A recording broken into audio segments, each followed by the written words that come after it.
What's going on, guys? George here, Going Bracket Racing YouTube channel. Thanks for joining us on another episode. Got a lot of action for this one. A lot of pretty good topic. I think, Casey, we're gonna get to talk about today. You guys know it can't be done here at Going Bracket Racing without those good folks at Driven Racing Oils, products, things of that nature. TSR. Anything you need for that transmission, TSR can hook you up. Syntex Printing out here in Temple, Texas. You got your Team Port Team. You got your Champs Performance parts.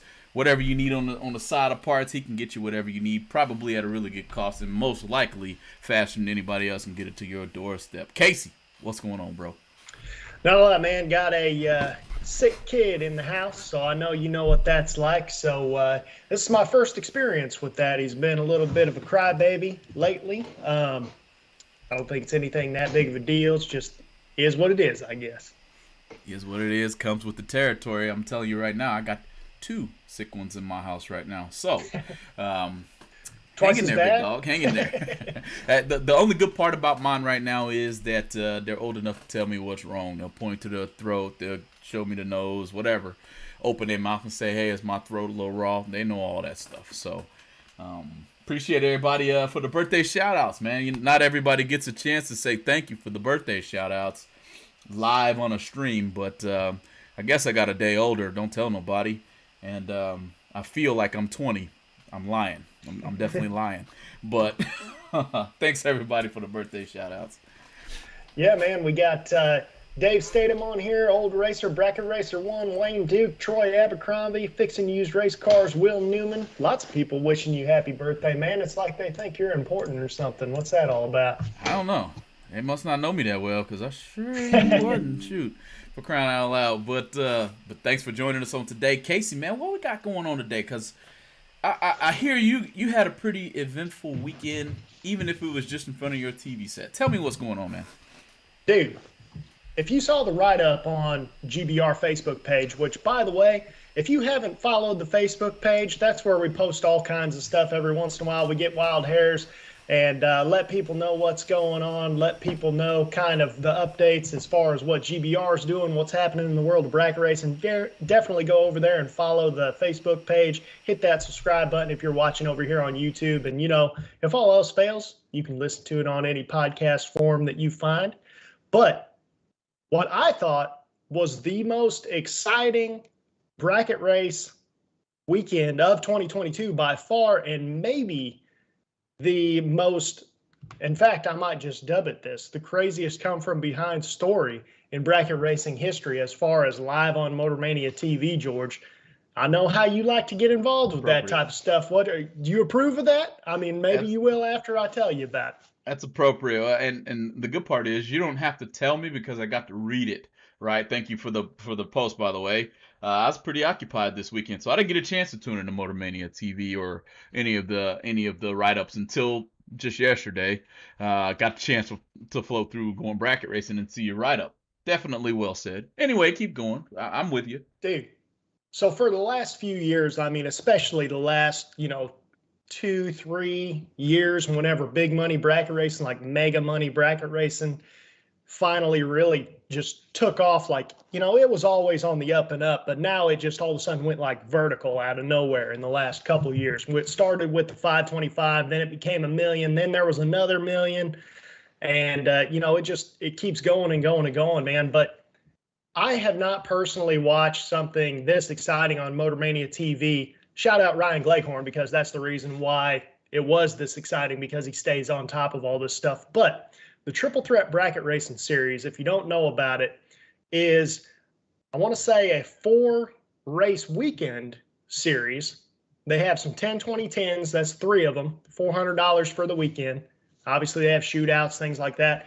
They also have the Triple Threat Megabucks, which is a 30-75-10, $750 for the weekend. And they have shootouts at that as well. And the coolest thing is they start paying round money, which we harp on here at the Going Bracket Racing YouTube channel. They pay good round money, starting with the 3rd round win. By far, one of the best deals on the East Coast. It's hosted at VMP, Virginia Motorsports Park.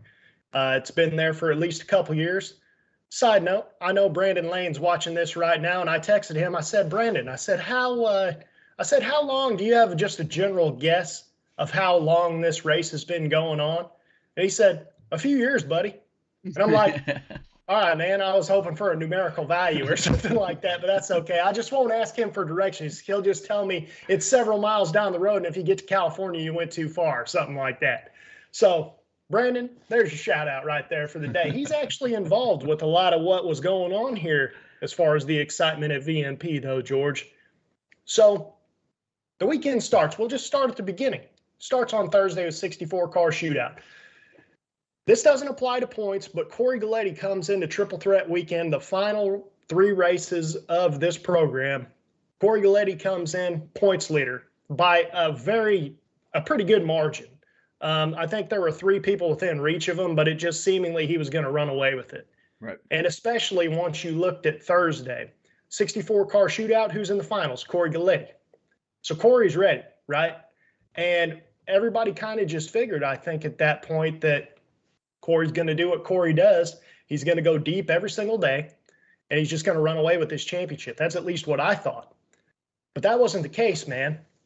So on Friday, kind of all's normal. Corey does okay. Everything seems like a normal day. A guy named Steve Dustin wins $10,000, which doesn't seem like anything that interesting yet. Everything's kind of normal. The C's are calm. Steve Dustin, I'm sure, is like, man, this is great. The weekend can't get any better.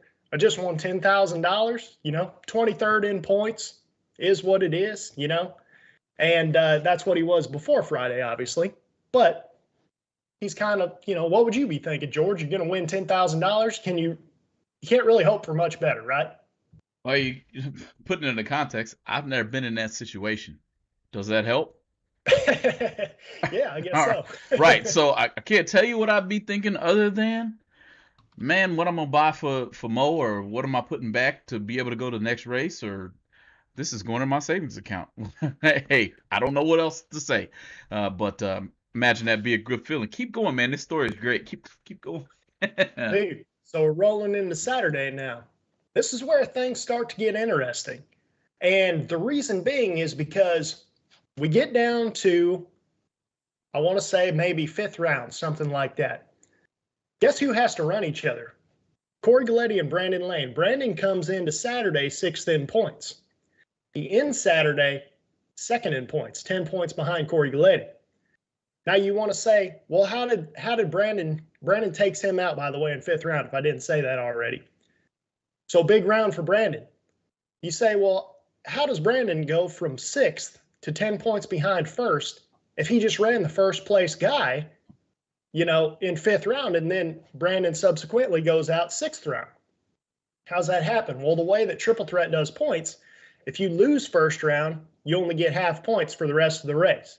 So every round that you win as a person who lost and had to go through re-entry round, you're getting half those points from somebody, in this case, Brandon, who won 1st round. So then basically every round that Brandon wins is 2 rounds, because you technically shouldn't have been in the race. We're going to talk about that further at the end of this show to decide kind of if we agree or disagree with how that works. But so Brandon loses in the 6th round, and now we're really excited about what's getting ready to go on Sunday. So on Saturday, by the way, Will Holloman, $20,000 winner, and I want to say Chris Bear's truck, unless he's just given that to Will by now, because I think he's won quite a few races with it. So at this point, and this is why I say Ryan Gleghorn was the absolute best person to be announcing this race. Ryan stays very on top of things. He's been on this show. We've made fun of him about his statistics and stuff like that. He does a lot of similar stuff that Brett Kepner did for years and years and years, and still does to this day. But Ryan really keeps up with what's going on in the bracket racing community. All of his buddies are major bracket racers. Ryan announces, most of the big money bracket races at this point. Anything you see on Motor Mania, there's 50-50 shot. Ryan's going to be the announcer anyway. Even if he's racing, he'll end up in the tower at some point. But so at this point, Ryan posts a points sheet with basically, I want to say the phrase, things are getting ready to get very interesting. So 10 points separate 1st and 2nd place. 1st is Corey Galetti. Now Brandon is second in points. Brandon Lane, 2nd in points. Now, between third and sixth place, I want to say only 20 points separate third to sixth. Maybe like 50 points total, something like that, from sixth place all the way up to first. So we're going into Sunday. Things are going to be very, very interesting.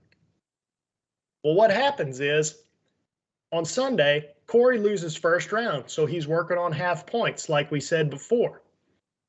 Brandon's in second place, working on full points. Brandon wins third round and then's tied with Corey for the championship going into round 4. Corey loses in round 4 to Brandon's, who I would call his teammate. The black car that says Rad on the side that Brandon drives, that's Cody Strickland's car. Cody Strickland faces Corey Galetti. And Brandon's probably like, man, you better take him out. I need you to take him out. You know what I mean? So, well, Cody does. Cody takes Corey out.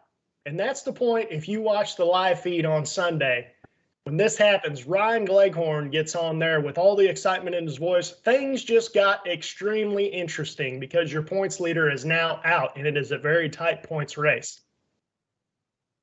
So, Cody's 15 total, Corey's 12, and 9th out under. Ouch. So, great run for Cody Strickland in the clutch, you know? Ouch. Right. So, Brandon goes to the next round, loses round 4. With the championship, I want to say tied at that point. So we have a tie for first place. And who's the next person in line at this point?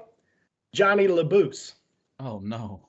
So you're talking, if Laboose wins 5th round, he takes over the points lead. Right. And this is a guy who has been in, you know, the most high-stress situations out of probably most people at that race. And he always comes through in the clutch. Wow. And I want to say I was texting a lot of my buddies, and I'm sitting here and I'm like, dude, this isn't good. Johnny Laboose is not somebody that you want in this position because he doesn't choke. He just doesn't.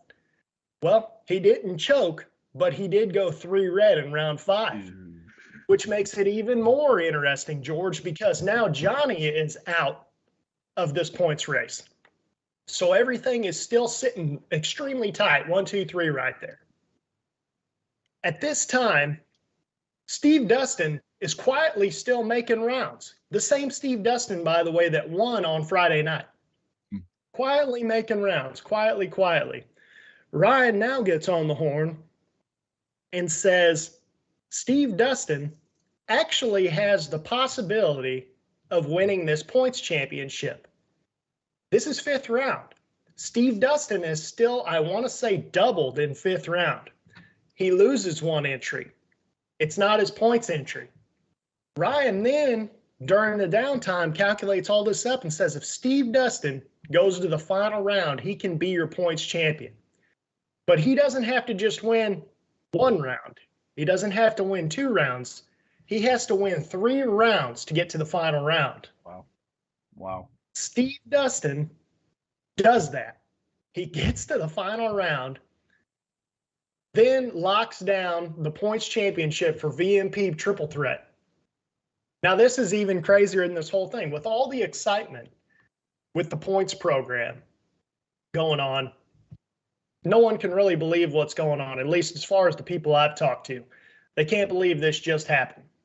So, Steve Dustin, by the way, in that semifinal round in the clutch, let me just ask you this, George. With everything that's happened at this point, you've already won on Friday if you're in Steve Dustin's shoes. You've already won 1 round. You've won another round. You're now in the semifinals. You have to win this round to win the championship. You came in on Friday in 23rd place with Corey Galetti at number 1 of all people. Kyle Coltrera had 2 cars in. Both of his cars were in the top 10, top 9, actually. So you're looking at this, you're like, what's going on here? But what is the stress level you personally would feel at that point, being like, I just came from 23rd, I've already won a 10-grander, and you're talking like, do you feel defeat if you don't win the semifinal round now to win the championship? So So I'm glad you brought in a little bit more context right there at the end. I've already won 10 grand. 10 grand in a wallet. Okay. I don't care how I split it. I don't care if I walked away with 4 grand. This is George we're talking about here. I could be the winner and say, hey, if I beat you, I'll just take 4. You can have 6. I don't care. You know what I mean? That's me, right? I'd never do that. Just don't expect that to ever happen if we're in the situation, guys. But so I've got at least some piece of the first race. I have the ability to say, okay, if I win this one, I'm deep enough. Number one, I got 2 rounds plus one more, and I can win this. I'm set up triple O everything. I'm dialing dead on zero to be triple O, and if I go red, well then dang it, so be it, right? But I hope I don't, so I can get a shot at this thing, right? And then we're just gonna go out there and let the cards fall where they might fall. That's how I'm setting up. Right, man, and I'm kind of the same way. Like, but at the same time, I can't help but think that like you're sitting here. Yes, I've already won the $10,000 right on Friday night. See, I got so much stuff going on here. I can't even remember what I'm talking about anymore. But so yes, you won the 10 grander on Friday night. Yes, you've come from behind. I feel like you still, if you had that opportunity, I mean, this has to be. I mean, I've not heard much about Steve Dustin. Obviously he's a great racer. Obviously. But this might be the biggest accomplishment of his career. Not only did he just win a 10 grander, which is an accomplishment in everyone's career, but now he has the potential to win the points series, which is 12 races at VMP in an area of the country that has some of the toughest racers that attend this race, period. You know, like I said, Will Holloman won the 20 grander on Saturday. You know, so Jeff Serra's in the points there. Corey Galetti was your points leader. I mean, all these people you see just dominating, you know, everything you see on Motor Mania, all those people are there. Kyle Coltrera is there. You know, probably the most dominant person of 2022, period. At least in the last several months. He might have won more money in the last 2 months than people win their whole lives. So I got a few things to add in here while I look at Dylan Champion's post here in the old Champ's got a good post in YouTube. Number one, Champ is saying he's the practice tree guru, practice tree goat in his terms of practice tree racing. So that's number one, right? Okay, so that's in his book. Number two, he driving a door truck. I just thought I'd throw that out there. I mean, I needed to make this point. I've been waiting to make this point for a while now. He's in a door truck, for crying out loud. So, hats off to you, Stevie.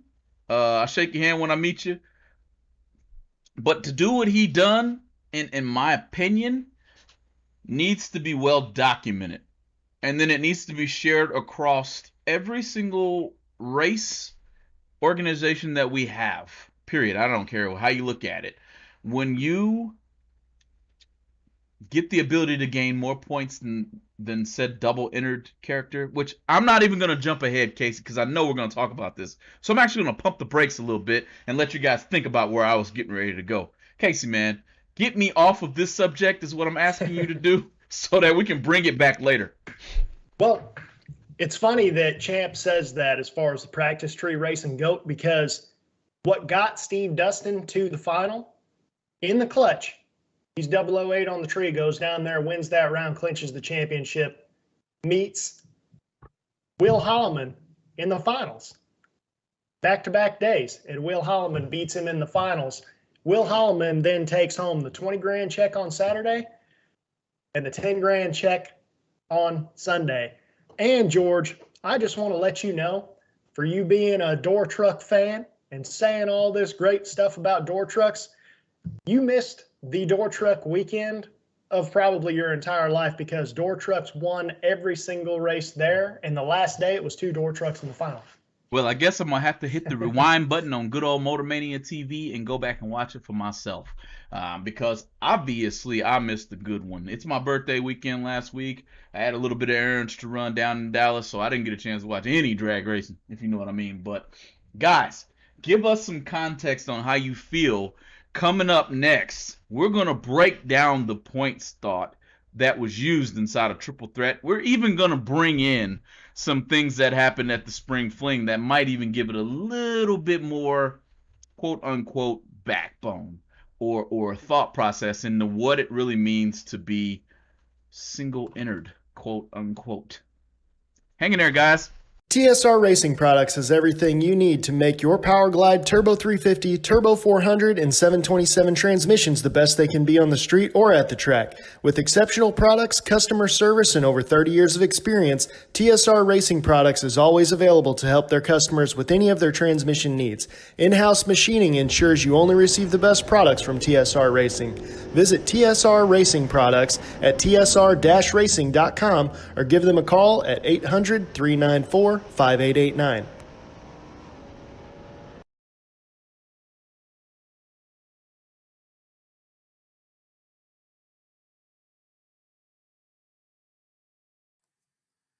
BRG Motorsports 3D printed racing parts are able to provide you with whatever you desire to enhance your drag racing operation. Items like safety belt magnets, nitrous bottle holders, and even quick release delay box mounts are able to be obtained from BRG Motorsports 3D printed racing parts. Have a look at top-selling items such as helmet hooks and steering wheel hooks, which are proven to make it easier to maneuver throughout your race car.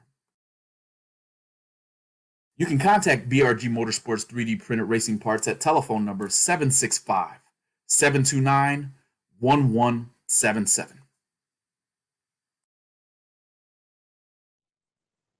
All right. Welcome back. Going Bracket Racing YouTube channel. Hit that like button, hit that share button, follow us, talk to us, say something in the chat, hit the like button on the chat. I don't care what you do, guys. Just thanks for being here with us and making it possible for us to talk to you guys about a heck of a weekend from what I hear. Can't be done. Again, I said it once before, TSR, BRG, all the guys that back the Going Bracket Racing YouTube channel. We can't do it without you. I know you see that sponsor right there that says your ad here. Well, that can happen too. So if you know anybody needing to advertise with the Going Bracket Racing YouTube channel, hit us up. We'll get them out here and let you guys know what they have to offer. Casey, man, we did a good job of prefacing what we're about to talk about and getting off into this points thought. And how points should be accumulated here, there, and everywhere is where I'm going to coin it. Tell me, Casey, how do you feel about, now that you got a chance, number one, to unpack that race, describe it to the Going Bracket Racing YouTube channel fans. How do you feel going forward that points races should be structured and take it anywhere you want to go? Let's imagination wide open here. Again, guys, this is all opinion based. Who knows if anybody's listening to us, but everybody likes to hear an opinion. What you got, Casey? Well, man, I think the number one thing about this whole points program, before we even get off into this topic, is to say, realistically, this race would not have been as exciting as it was had it not been for the points program to begin with. And I think all multi-day events, whether they're a full series, whether they're just one weekend, I think they should all include one just because of what happened. I mean, dude, what we just talked about, that's Super Bowl playoffs, like come from behind stuff. Like that stuff everybody gets into, everybody gets excited about, because realistically, if you look at it on the surface, Steve Dustin wins, Will Holloman wins, Will Holloman wins again, and Steve Dustin's the runner-up. That's not exciting, right? That's like watching LeBron play a high school kid. He wins every single time. That's not, hey, watch it. I saw that, but you messed me up now. So anyway, my point is, I really think that everybody should have a point series. I think the Fling series could implement it. I think GABR could implement it.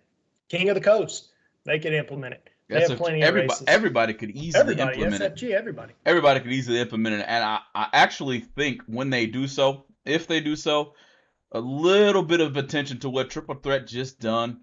Number one, I say it all the time here. Everybody knows we are a catalyst of Motor Mania TV.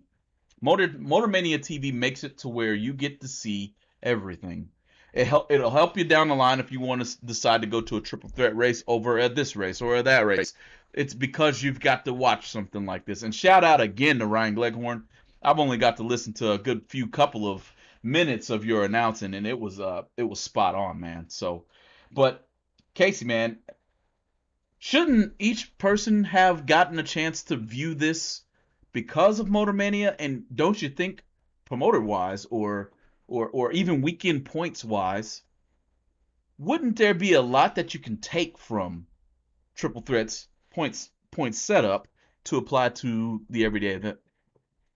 Absolutely. I mean, as far as just your everyday points programs, you and I have had this conversation a million times. We've had this conversation on early episodes of Going Bracket Racing YouTube channel back whenever we didn't even know what we were doing and didn't think we were going to do what we're doing right now.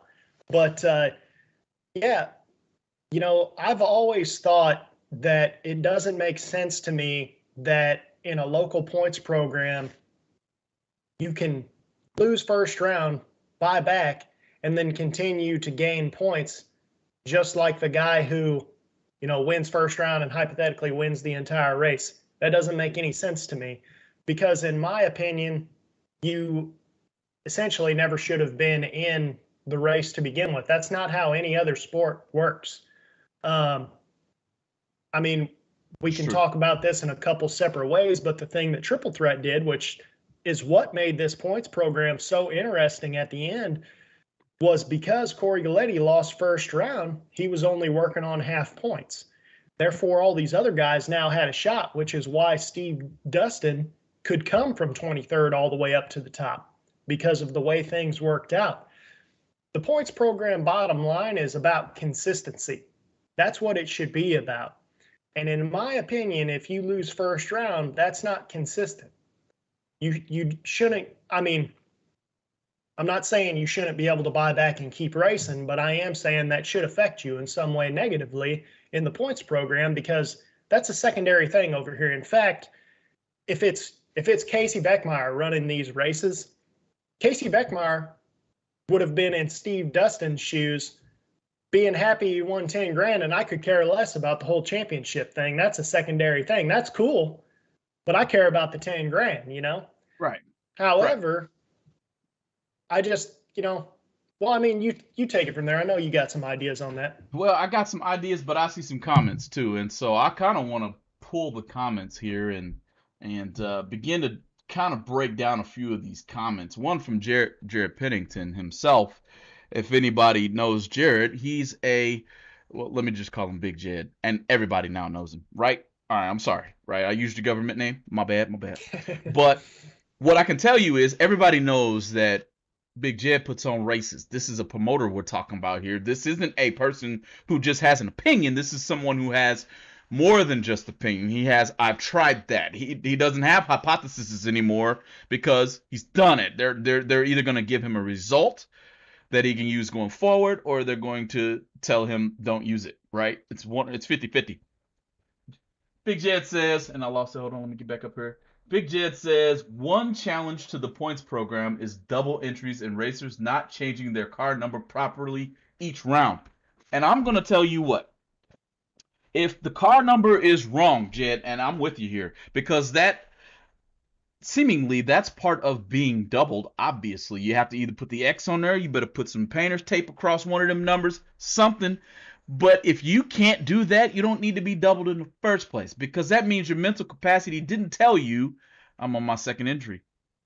How is it that you should be awarded, even if you let go of the button? I would say, and this is just me, here's a rule change from Going Bracket Racing. If you stage on a entry that you are not supposed to be racing on, you out. And the reason why I say it is because that makes it to where you can do said points race. He's making a great point. I mean, yes, I've been in a situation to where I'm doubled and I've got some rounds under my belt. Remembering to put a tape across the number or put an X on my number. Luckily, I have a crew chief. That's all I got for you, right? But not everybody does, right? So that's my rebuttal to that. Casey, take it from there and tell me what you think about Jed's comment. I mean, I think what he's getting at is the hardest thing about tracking points to begin with, as in, I think he's kind of going off my comment of all big races should have these points programs. It's just, you almost have to have somebody employed that specifically pays attention to all that, and that's a ton of work to do. And I agree with that. Maybe we can make an app for that type thing. I know, right? I mean, realistically, you could use the time slip app, and I'm sure that would be easily programmed by somebody who knows how to do that thing. I mean, this is all stuff from a guy that has no clue how apps work. Sure. However, I would think that if it can show you a green area above that shows you won the round and stuff like that, then surely it wouldn't be that hard to enter a number in there, and it has a red thing. It says, nope, that guy's already ran type thing. So maybe that's something that we have to work on. And what would also be cool is that could then have a running points tally as the race goes on. That's a fact. Which would be very interesting. That's a fact, man. But I hang on my thought process simply because I'm going to penalize you. I'm trying to do something more so cutting edge, because right now, what other series or set of events held by the same promoter has a points event tied to it? I know there's more than one, but seemingly there isn't more than 5. You know what I mean? There isn't more than 3 that I can count. And I feel like Ryan Gleghorn just successfully added drama to Motormania TV based on being able to call out the points program that was tied behind it. That's going to, in my opinion now, that's going to influence other drivers to come to that race based on how Ryan Gleghorn called it. Well, it just would have been awesome to be a part of that, man, because you're talking literally the top 20 in points. In fact, the top 23 in points were ultimately involved in potentially winning the championship because Steve Dustin did it. Therefore, anybody who's above him could have had the opportunity to do it too when they woke up that morning. So, but the fact of the matter is, it kind of goes back to what I was saying at the end of the conversation previously.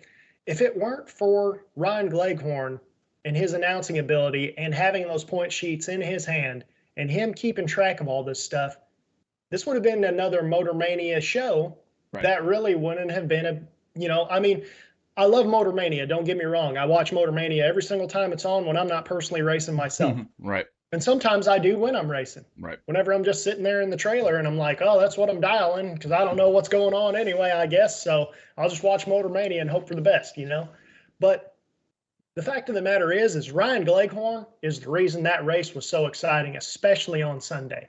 And I can't say enough for what he did. I know Jed employs him at his races, and that's the reason why. He learned from the best. He said it himself on the Golden Bracket Racing YouTube channel. If you want to see Ryan Gleghorn get interviewed, go back in the archives on the guest section of the GBR playlist, and you'll find him on there, man. He says right out he learned everything he knew from Jared Pennington, and I think he might be putting his own swag on it. And I think that Jed, he might be giving you a run for your money, man. I'm sorry to say it. Jed will take the challenge. I'm sure of that. Matter of fact, hold on, wait. That's exactly where I was going. Ain't no chance in the world on an impromptu day that somehow the national anthem didn't work. Motormania has copyright infringements, so they can't just go pick the random national anthem. Matter of fact, that shouldn't even be copyrighted in the first place. It's the national anthem, for crying out loud, but that's political. Let's get off that. But Jed is able to step up and just sing it, and sing it to perfection. Nah, Ryan, he got a long way to go to catch that one, buddy. That's gonna take a little while. But, and I'm gonna read a couple more of these. He said, I was looking at Sean Pinkerton's post here, and he was talking about the old series, the old DRR series. I think the old B&M series did points. It also helps draw guys back to races that have a shot at winning points. That's true. Isn't that a fact? Because if I have gone anywhere near the ability to pull down a championship purse or a trophy or even the pat on the back, I don't care what it's for. I'm more apt to come to the points race, right? I think you would be too, right, Case?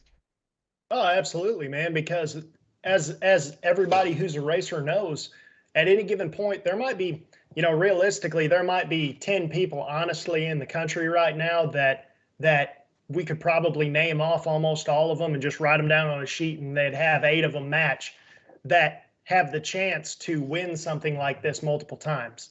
And all the rest of us don't. So if you are in the position that you could potentially win the championship of something like this, whenever you have, the people on these point sheets, man, they're Jeff Serra, Jeff Verdi, Corey Galetti, Brandon Lane, Will Holloman.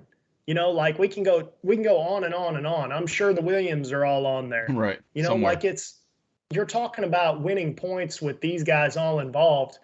I mean, this isn't your local points program, man. this is your entire country type points thing, you know. And I know it's not everybody in the country, and it's not every single great racer in the country, but it's a lot of them. It's a whole lot of them, and you might not have this opportunity ever again. So yeah, you're right. I'm going back. Right, right. And I would say another thing Sean Pinkerton said here was one of my thoughts. He says, wouldn't the computer be able to figure out what number's been down and what number hadn't? Well, Yeah. if that's not implemented into the CompuLink or AccuTime system at this point, you're missing a really good opportunity to make a little bit more money. I mean, hey, it's a free nugget of business from going bracket racing to all of the system timers, whatever. Because I'm gonna be honest with you, that cannot be hard to write software for. You already wrote a whole doggone system based on CompuLink that or whatever you're using at the track. That can't be hard to do. So that's my thought. Let's see. Jared Jared says, I agree that points programs add excitement to the event.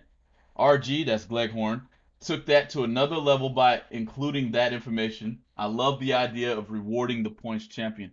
So I'd like to know, man, everybody else's thoughts too, Casey. But as we keep moving, and keep your chats coming too, because I'll read them out. Casey, we can talk about double entries and what that whole triple threat race showed us. We've been talking about this subject, Casey, man, since before going bracket race #1, but especially the first day we began going bracket racing YouTube channel, we've talked about the anomaly behind being double entered. What did the triple threat show us, in your opinion, about double entries versus single entries at any big race? Well, I think what the triple threat points program showed is that I think what the points program shows with losing first round, it's kind of the same thing we were talking about the Fall Fling, which never made it to GBR until now, because we had guests, Jay Coughlin and Dan Fletcher, of course, so we weren't going to clutter that up with racing talk, you know. Right. But you know, the thing I think it shows is that how many people need all their guns to really make something happen.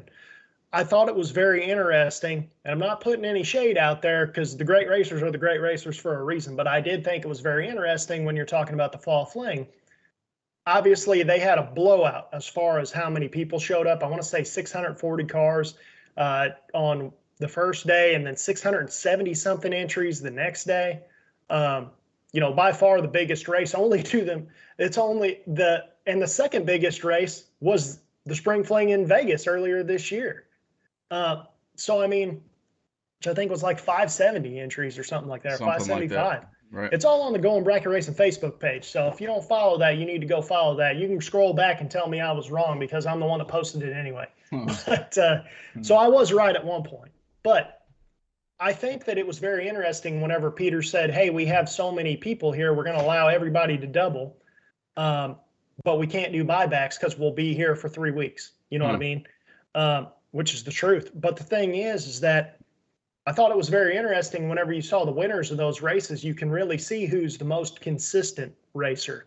Because whenever there were people that lost first round that you normally see in the winner's circle, and now all of a sudden they're out and it's like third or fourth round and they're not here anymore. I think that's just a very interesting thing to think about. I mean, I've always said, George, I've told you forever, I've always thought Kevin Brannon is top 2 or 3 racers in the entire country, and as far as guys who do it for a living and stuff like that. And the reason I say that is not because Kevin Brannon wins a lot, because he does win a lot. It's because Kevin Brannon is consistently in the split. I want to say in the Fling, Kevin Brannon was still doubled in 5th round of the big race. You know, they're all big races, but this was the Saturday main event race, or Friday, whatever it was. The one that Champ managed, if you know what I'm talking about. But anyway, right. The point is that Kevin Brannon was deep. That was my personal pick to win the whole deal. I want to say he runnered up the night prior to the big race. Right. So he doesn't need buybacks because he's always going to go out there and he's going to throw down a great run every single time. And if you can beat that, then good.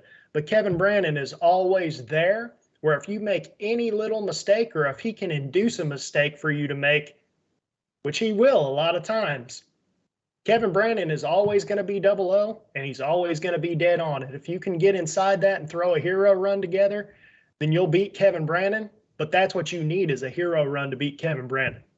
Yeah, it's a fact. But along the lines of this whole point thought, because you got Kevin Brandon that is that way, and many other names. When I go back to the fall fling that fell seemingly early, I mean maybe the third round, I saw some big names go bye-bye.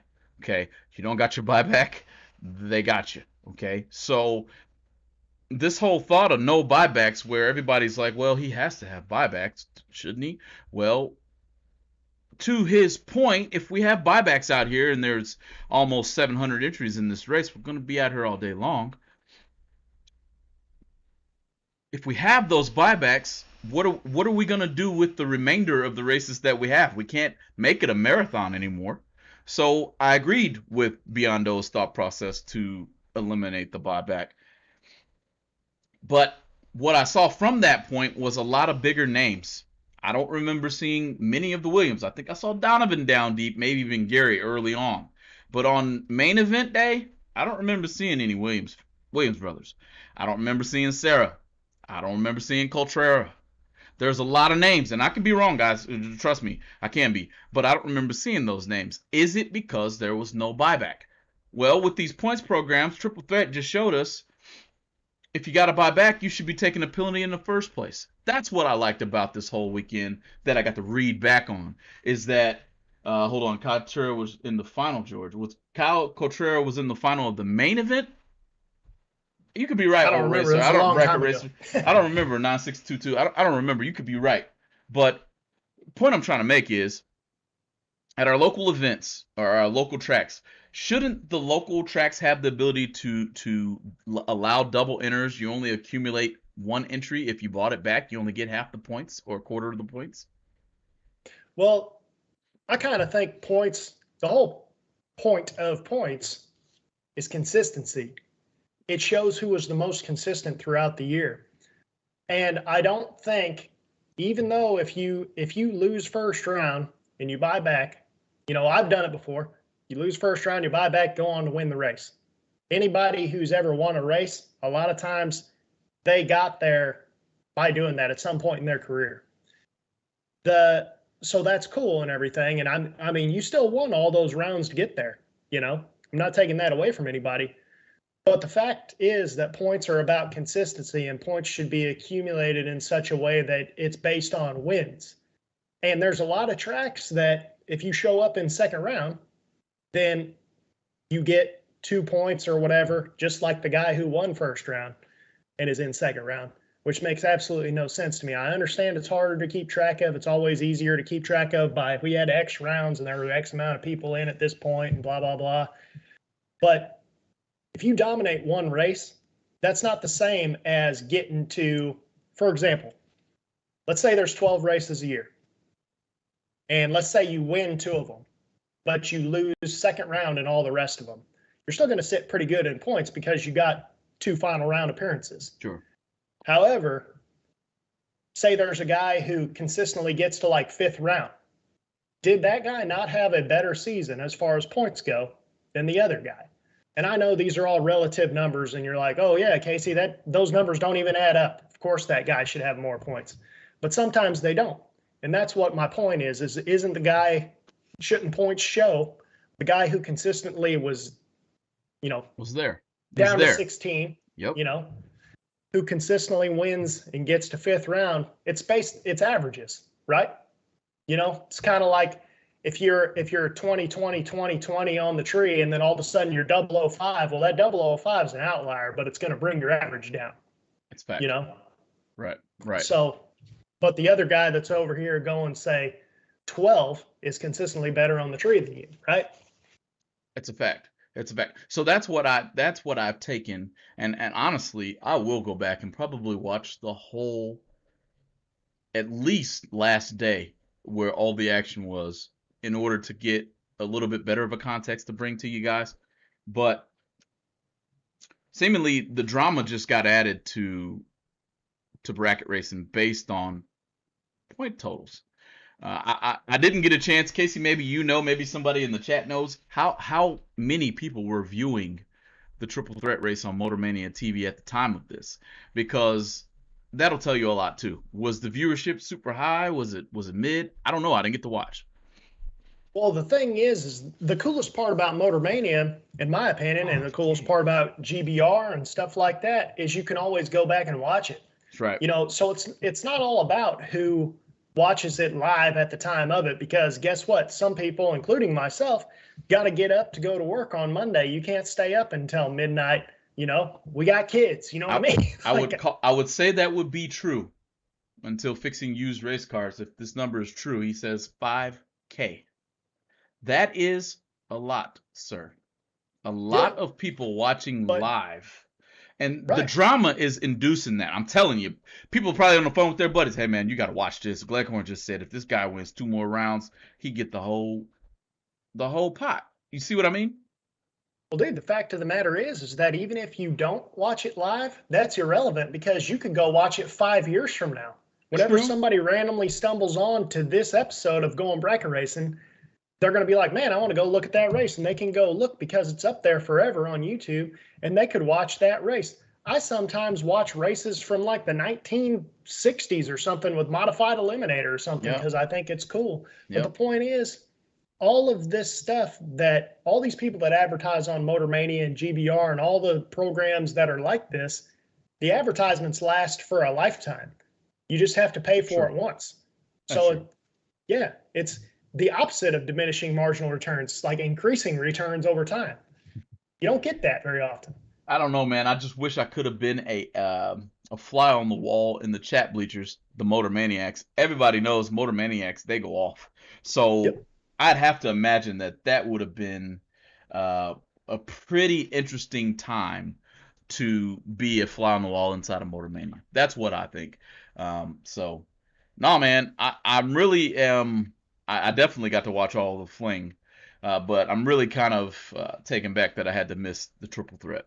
That seems like that would have been a pretty fun one to watch. Well, it's not going to be one that you can't go back and watch. Like I said, you can go back and watch it whenever you got time. The coolest part about being able to watch it is you skip over the downtime and you just hit the hot spots. You know what I mean? So you'll get to see all the stuff. Yeah, you know what happened now, but you can go through and it can just be car goes down the track, car goes down the track, car goes down the track. So it's awesome, still man. There. Yeah. No, man. So what do we have in closing? I guess I'm going to mention this. It is my birthday weekend, and for my birthday gift, I am going to take my 2 children to Texas Motorplex to enjoy the NHRA National event. I hadn't been to a NHRA National event in I don't know how long, but my kids have never been, so I'll try to catch at least one video of one of them two getting to feel some serious horsepower go down the track for the first time. So that's what I got going on this week. You taking out the Blue Nova? I think I'm going to next week, man. They got the Roger Rhodes race. If y'all are in North Carolina, go hit up the Roger Rhodes race. $25 to run foot brake, $2,000 to win. I know they got a ton of giveaways out there too. You can double enter if you want to. Feeling froggy, spend that $50. You know what I mean? You got buybacks, you got all that kind of stuff, man. But it's by far the best bang for your buck foot brake race that I've ever heard of. Hey, Sean Pickerton, it is way better than Chuck E. Cheese. I've been down there and I've been to that place enough times this year already. They do serve alcoholic beverages now though. Just so you know. But anyway, Sean Pickerton also says, to Casey's point, didn't the original intent of the Summit Super Series reward the most consistent racers and not necessarily guys that won the most events, where guys got extra points for the final round wins? It's an interesting. I do not know. It's an interesting thought process. Bet you I know somebody who will know it. You're just gonna have to keep watching Going Bracket Racing to figure out what I'm talking about as we continue to move forward through the winter, which is going to be drama filled in the first place. I know I'm not. I don't have to elaborate on what I'm talking about. So. Absolutely, man. Well, As always, we got to thank those sponsors one more time. Team 14, Syntex Printing in Temple, Texas, Driven Racing Oil, where you can use the code GBR10, get yourself 10% off your order. Everything from $99 and above ships to your door for free. Same thing over there at Chance Performance Parts. He'll ship everything to you for free as well. Right. So order some parts through him. TSR Racing Products, can't thank them enough. BRG 3D printed parts. He can make you absolutely anything that you want. Ken Jones Performance, build you a consistent carburetor so you can go out there and go dead on, just like everybody else. Everybody else, man. Well, you know how we do it here at the Going Bracket Racing YouTube channel. Remember to like and subscribe, share, tell your friends. But until then, we'll see you guys next Tuesday. Have a good one.